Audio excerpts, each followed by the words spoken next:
Hello, আসসালামু আলাইকুম রহমতুল্লাহি ওয়া বারাকাতুহু। আপনাদের মাঝে হাজির হয়েছি যে আমরা কুরবানি বিষয় নিয়ে। কুরবানি কিভাবে করলে আপনার উপকার হবে? কুরবানি তো দেই আমরা আল্লাহর রাস্তায় দেই। তো আজকে আমরা শুনবো একজনের বক্তার কাছ থেকে যে কি করলে কুরবানি তোমার কবুল হবে না।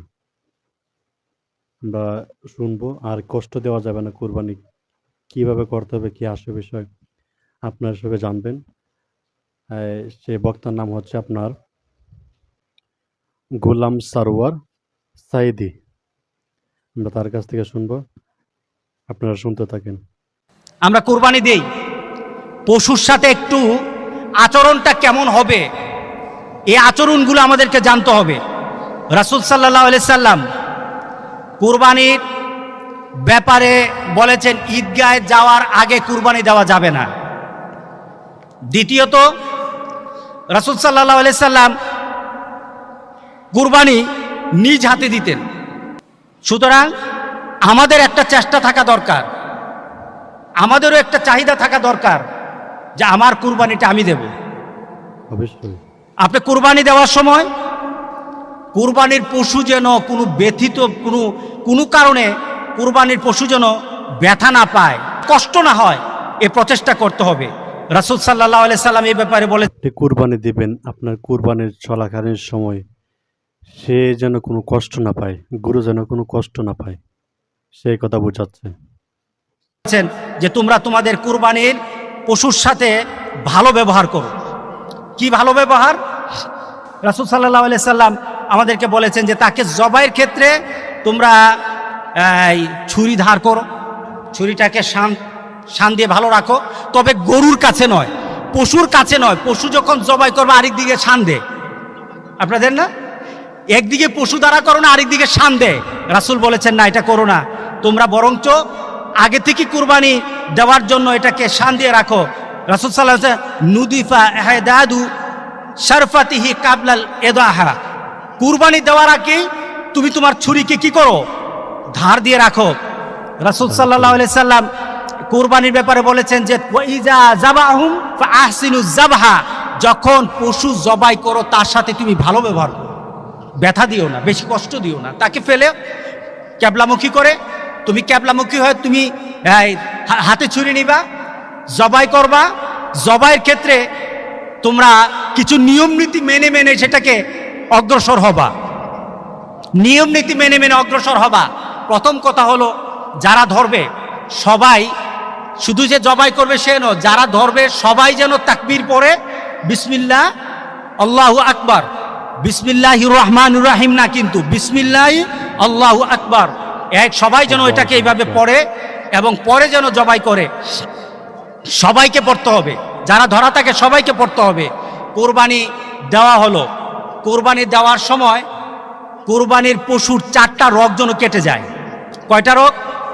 4টা রগকে যেন কাটা হয়। সেটা হলো শ্বাসনালী, খাদ্যনালী, এবং এটার দুপাশে দুটো রগ আছে, এই 2টা রগ কাটতে হবে। এই রগগুলি কেটে আপনাকে কুরবানি সম্পূর্ণ করতে হবে। তবে আমাদের সমাজে আমরা একটা ভুল কাজ করি, এটাতে কিন্তু কুরবানির অনেক সমস্যা হয়ে যেতে পারে। কুরবানির রগগুলি কেটে দিয়ে কুরবানির পশুকে জবাই করতে হবে, আর আমরা করি কি, ছুরি দিয়ে আবার একটা গুতা দেন কিনা, এটা গুতা দেন না, এটার ঘাটটার মধ্যে একটা গুতা দেন, এটা ঘাড়ের মধ্যে। আপনাকে ঘাড় কাটতে তো বলা হয় নাই, আপনাকে কণ্ঠনালী কাটা হয়ে গেছে, শেষ। আপনার দুটোর আরো বাকি 3টা রগ কাটা হয়ে গেছে, শেষ। এটা আস্তে আস্তে নিস্তেজ হয়ে যাবে। কিন্তু আমরা কি করি, ছুরি দিয়ে একটা ভালো করে গুতা দিই। এই গুতা দেওয়া যাবে না। কারণটা কি, আপনি যখন গুতা দিলেন এই ছুরির আঘাতটা তার নার্ভে পড়তে পারে, নার্ভে পড়ার কারণে সে স্ট্রোক করতে পারে, তখন জবাইয়ের কারণে মরবে না, স্ট্রোকের কারণে মরবে। এটা সায়েন্টিফিক। আপনি জবাই করে দিয়েছেন, রাসূল সাল্লাল্লাহু আলাইহি ওয়াসাল্লাম যতটুকু করেছে ততটুকু ছেড়ে দিয়ে আপনি ছুরি দিয়ে গুতা দেন কেন? ছুরি দিয়ে গুতা দেওয়া যাবে না। কথা ঠিক আছে? আমরা দেই কি না? দেওয়া যাবে না, জেনে নেন। আরেকটা কথা হলো, জবাই করে দিলেন, এমন কিছু ব্যক্তিকে আনলেন জবাই করার জন্য, কসাই হিসেবে আনলেন, অথবা বন্টন করে এটাকে কুটে দেওয়ার জন্য কিছু লোককে নিয়ে আসলেন। তারা কি করলো? সময় তাড়াতাড়ি আরেকটা করতে হবে, এটা তাড়াতাড়ি ছুলাতে হবে। কি করে? জবাইটা করেই তার পাগুলি কেটে দে। এই জুলুমটা করা যাবে না, এটা জুলুম। কারণ তার জানটা কিন্তু এখন আছে, আপনি তার উপর আঘাতের পর আঘাত দিচ্ছেন। যতক্ষণ পর্যন্ত নিথর না হবে ততক্ষণ পর্যন্ত কি করা যাবে না, কি করা যাবে না, চামড়া ছোলানো যাবে না। আপনি পাগুলি পায়ের যে খুরের এখানে কেটে দেন, তার উপর কষ্ট হয় কিনা? রাসূল বলছেন ইহসান করো, আর আপনি দেন এটার মধ্যে জবাই করে, আরো জবাইয়ের পর জবাই করেন। হচ্ছে কিনা বলেন তো দেখি? হচ্ছে না? করা যাবে না, করা যাবে না। এরপরে দোয়া করবেন। কার নাম দিয়ে করেছেন, কাদের জন্য, কাদের পক্ষ থেকে করেছেন, এটা বলতে হবে, এটা বলবেন। এটা সুন্নাহ, রাসূল সাল্লাল্লাহু আলাইহি সাল্লাম করেছেন। রাসূল সাল্লাল্লাহু আলাইহি সাল্লাম কোরবানি করতে গিয়ে বলেছেন, এটা আমার তরফ থেকে, আমার পরিবারের পক্ষ থেকে, আমার উম্মতের পক্ষ থেকে।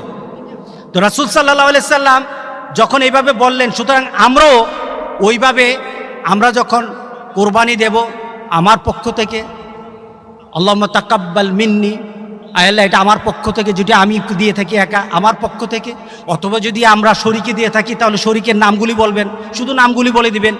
এরপর যদি আপনি মনে করেন না আপনার পরিবারের জন্য, তাহলে আপনি এতটুকু আল্লাহুম্মা তাকাব্বাল মিন্নি ওয়া মিন আহলি বাইতি, আমার পরিবারের জন্য। আরবিতে না পারেন বাংলাতে বলেন, কবুল করবে কে? ইনশাআল্লাহ। এইভাবে জবাইটাকে পূর্ণতা আনতে হবে।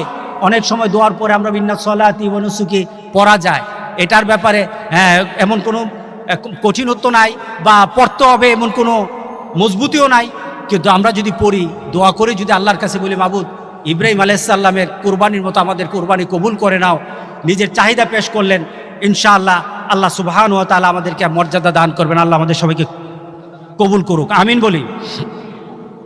এরপরে আপনার কুরবানির দেওয়ার পরে আপনার বন্টন, প্রথম কথা হলো শরীক যারা আছে, শরীকের বন্টন যেন স্বাভাবিক থাকে।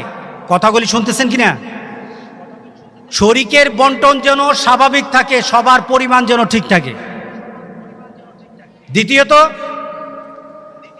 আপনার এই পশুকে গুস্ত বানানোর জন্য যারা কাজ করেছে তাদেরকে গুস্ত থেকে এটার জন্য উজরত দেওয়া যাবে না।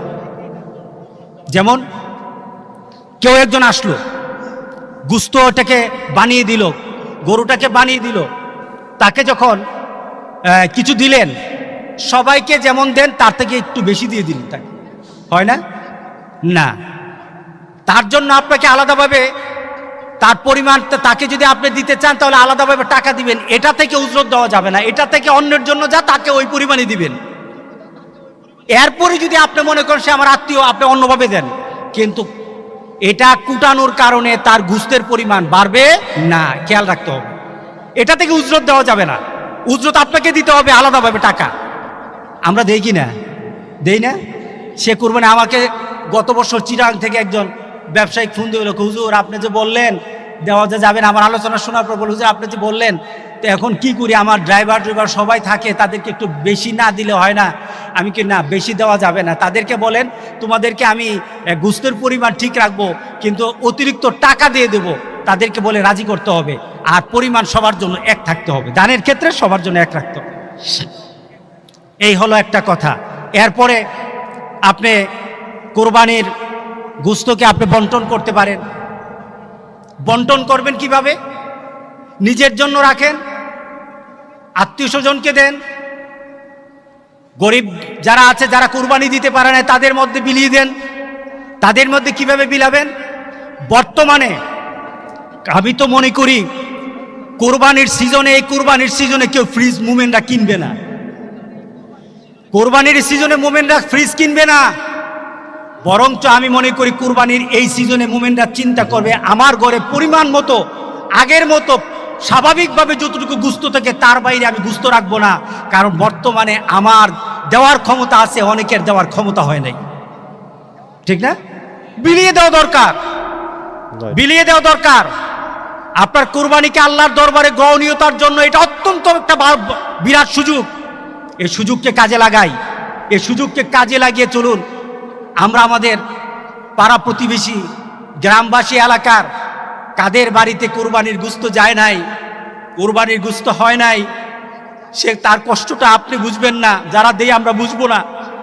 তার কতটুকু ব্যথা, তার মনের মধ্যে কতটুকু কষ্ট আমি দিতে পারি নাই। আমরা তাদের সাথী হব ইনশাআল্লাহ।